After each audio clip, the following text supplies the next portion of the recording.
So what happens when a company decides to just completely reinvent itself? Today, we're going to decode a really bold plan from a company called Axiscades. They're trying to go from being a service provider to a product powerhouse, and they've set their sights on a massive goal, hitting $1 billion in revenue. All right, let's get into it. And this is it. This is the statement that really kicked everything off. The company's executive chairman didn't mince words. He set this huge, audacious goal. It's not just a target, it's a public declaration that frames every single thing the company is doing now. You can feel the high stakes in just that one sentence. So how in the world are they gonna pull this off? Here's our roadmap.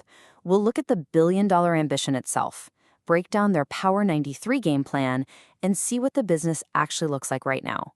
Then we'll check out the huge investments they're making, some of their key wins, and finally, what the road to 2030 might hold. Okay, let's start with the big idea. This Power 930 plan, it's more than just a catchy name. It really signals a deep, fundamental shift in the company's DNA. So what does this really mean? Well, for years, Axiscades basically sold expertise, man-hours. It's a classic services business. The Power 930 plan throws that playbook out the window. They want to pivot hard to creating and selling their own products, their own solutions. The goal is to get to a point where products make up 80% of their revenue. That is a massive, massive change, with that billion-dollar number as the finish line. A vision that big is great, but it's just a dream without a concrete plan. So let's dig into the nuts and bolts of their game plan. How are they structuring this whole thing? Their strategy is basically a multi-pronged attack. First, they're targeting super aggressive growth. We're talking over 40% year over year in their core businesses. Second, that huge flip in the business model, aiming for 80% of revenue from products. To make that happen, they're putting their money where their mouth is, investing heavily in new facilities and teaming up with major global players. And importantly, they're making the tough calls, reassessing and resetting the parts of the business that just aren't performing. It's a top-to-bottom overhaul. Okay, so that's the grand plan. But what's the reality on the ground right now? Well, their latest numbers paint a really interesting picture. One that the company itself calls a tale of two businesses. Think of the company as having two totally different personalities at the moment. On one side, you've got the core domains. This is aerospace, defense, and a really interesting segment they call ESI. That's electronics, software, and AI. This is the growth engine. But then you have the other domains, like heavy engineering and auto. This is the part of the business that's getting a major tune-up to improve performance. And wow, these numbers tell the entire story. It is stark. Look at the core domains.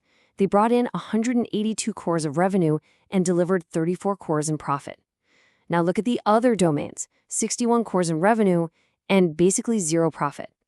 That means the core business, which is 3/4 of their revenue, is driving pretty much all of the company's profitability. This one table right here is the why behind the whole Power 930 strategy. But let's zoom out to the big picture for a second. Even with those underperforming areas, the company as a whole is still growing. Total revenue was up, going from 224 cores to 244 cores in the first quarter. So the whole ship is moving in the right direction. But this is the number that really makes you sit up. Profitability, their normalized EBITDA, it shot up by an incredible 86% compared to last year. This is proof that the strategy is already working. Focusing on the high-margin core business and fixing the other parts is having a huge immediate impact on the bottom line. It's a major early win. So let's peek under the hood of that high-performing core engine. What's in there? Well, aerospace is the biggest slice of the pie at 85 crores. Defense is right behind it with 59 crores, and their fast-growing tech segment, SII, is bringing in 38 crores. These are the three pillars they're building that billion-dollar future on. You can't build a billion-dollar company out of thin air, right? You need the physical capacity to handle that kind of growth. So let's look at how Axiscades is actually building the foundation for its future. And they are seriously building. We're not just talking about a new office wing. They're developing Aeroland, a massive hub for their electronics and software business. They're also creating a dedicated unmanned warfare center for drones and advanced radar. But the real jewel here is the DAC, a sprawling 20-acre campus that's set to become one of India's biggest private defense facilities. This is commitment you can literally see and touch. Okay, a great plan and shiny new buildings are one thing, but are they signing the deals? Let's check out some of their recent wins that show this strategy is actually gaining traction in the real world. And you can really see the strategy paying off when you look at who they're working with. In defense, they're involved in huge national projects, like radar upgrades for the Su-30 MKI fighter jet and wiring for the BrahMos missile.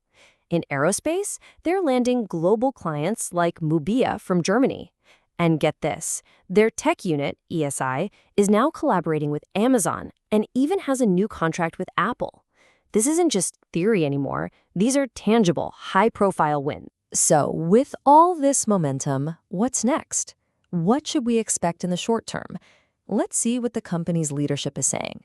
The company's group CFO is being pretty upfront here. He's confident they'll hit their targets for the year, but he's also making it clear that the growth isn't going to be a smooth, straight line. The key message is, expect things to really pick up speed in the second half of the year. And this idea of an H2 ramp-up is super important to understand their path. Here's what it means. They're projecting that only about a third of this year's revenue is coming in the first 6 months.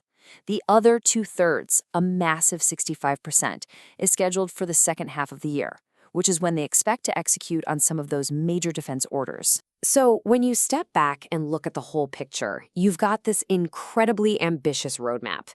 AxisGades has a clear strategy, but a real split in its current business performance. They're making massive investments in the future, and the early signs for profitability look really good. It all leads to this one fascinating question. With all these moving parts, can they actually pull it off? Can they navigate this complex transformation and truly engineer their own billion-dollar future?